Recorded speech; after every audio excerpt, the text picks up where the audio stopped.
the Kaiju farmer actually make bombs herself, physically bombs?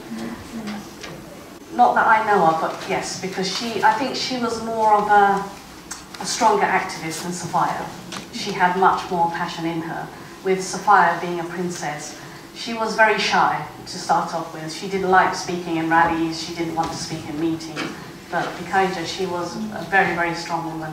And I think it's also her upbringing as well. She had a very difficult upbringing. So it made her even more sort of passionate to fight her cause.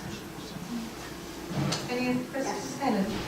Can I ask a question about class? Yes. I've just been to the Public History Museum in Manchester, so I recommend that if anyone has not been, see the new banners that have been restored from the suffragette movement. And it was really great to see, just for me to learn much more information about not these kind of aristocratic women who I kind of knew a bit about already, like the Emmelynes, the Egglintons, and to learn much more about working class movements. That's right, because that's where the movement was born, in Manchester. Yes. And so I was wondering, with your story, were there connections and support groups between the working women you mentioned, the Ayers, those who were very disenfranchised from even employment rights, and these more aristocratic women who had property? Yeah, I think most suffragettes were actually middle class women.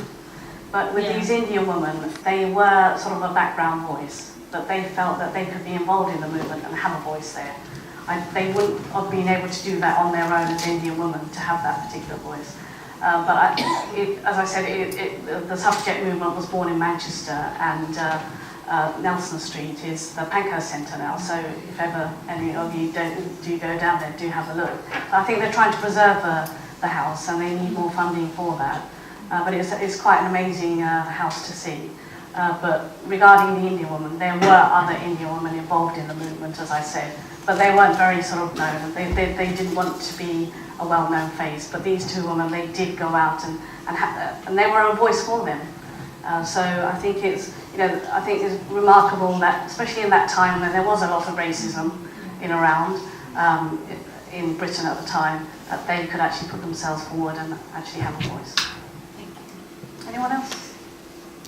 Yes, brilliant. You mentioned at one point that there was a visible lack of black suffragettes. Yes. Why do you think? What's behind that? Do you think? So you're saying there must have been. Yes, there must have been, and what I tried to do is try and find a photo of maybe seeing a black woman in the movement. I couldn't find anything, and I also had an email from somebody who said, were there any Muslim suffragettes? Now, I couldn't find anything that could pinpoint me there, but I'm sure, there were, we had a big South Asian community at the turn of the century, but they weren't very visible, and also black people as well, but I'm pretty sure that they were involved in the suffragette movement, but they just took a back seat and let these women come forward and be the speakers for them. And I also have to mention with the US suffragette movement, they were seen as racist, some of them, because they wouldn't allow black women to be involved in their movement. But whereas the British, they were allowed Indian women to be part of that. It was also because they were part of the Commonwealth as well, and it was still at the time of the British Raj. So that's the difference there. Does that answer your question? Any more questions? Happy to answer? Yes. Did the two women know each other? Yes, they did. They came across each other, but I think with Bikaiji, she did live in Paris for a long time. But they had that communication, and they fought their own sort of battles in two different countries. And I think their strongest passion was to free India.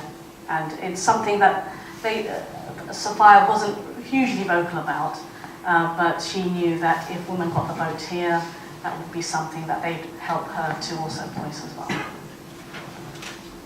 Do you think Sophia wasn't vocal about freeing India and Indian independence because of her connection? Yes, she was. Yes, she was.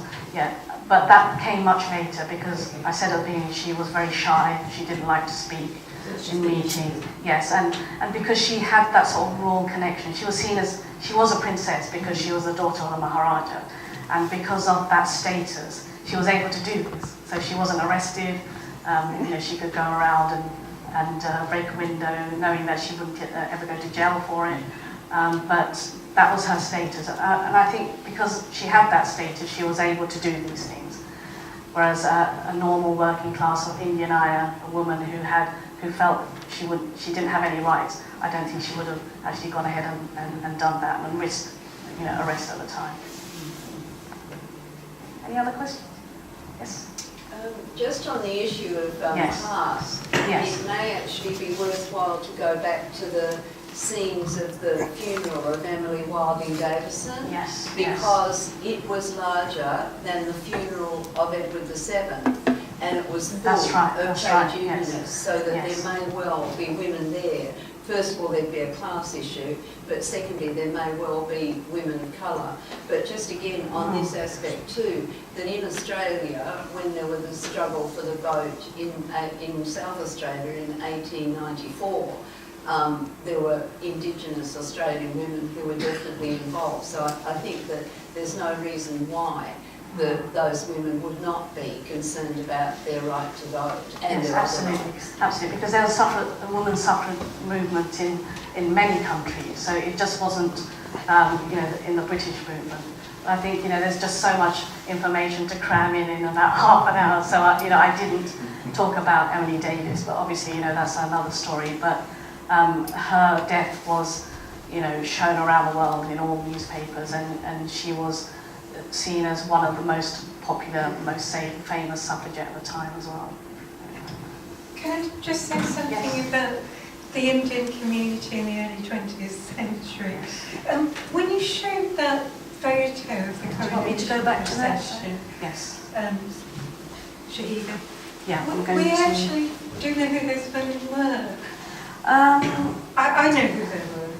Yes, Could you okay. Let me take just, back yes, that okay, and yeah. show I'm just going to go back to that one, yes. That's actually very largely one family, and they're the Roy family. And This one it's- here, Yes. It's Mrs. Lolita Roy and her daughter and extended family, Mukherjees, and so on. But they were a very big extended family, and they were responsible for not only being on that demonstration, but they helped to organise it. So they were very prominent, the Roys. Yes. But there's also very important links with Battersea in South London, because the president of the Women's Freedom League, Mrs. Despard, lived in Battersea among the poor. And the MP for Battersea at one point was an Indian. It was, can I pronounce his name? Sackcliffe Barder. And we know that there were contacts between Sackcliffe Barder and his extended community and the Communist Party and the Labour Party in that part of South London. Now, they were about Indians supporting socialism, and as far as I know, Sackcliffe Barder weren't great suffragists, but they were interrelated circles. And I think that's very important. It's also very hard to know about Caribbean and Caribbean support, because again we know that there were people there, but we've only really been able to identify a couple of black men who happened to be married to white women who were clearly working class. But it's much harder with people from the Caribbean because you haven't got the names.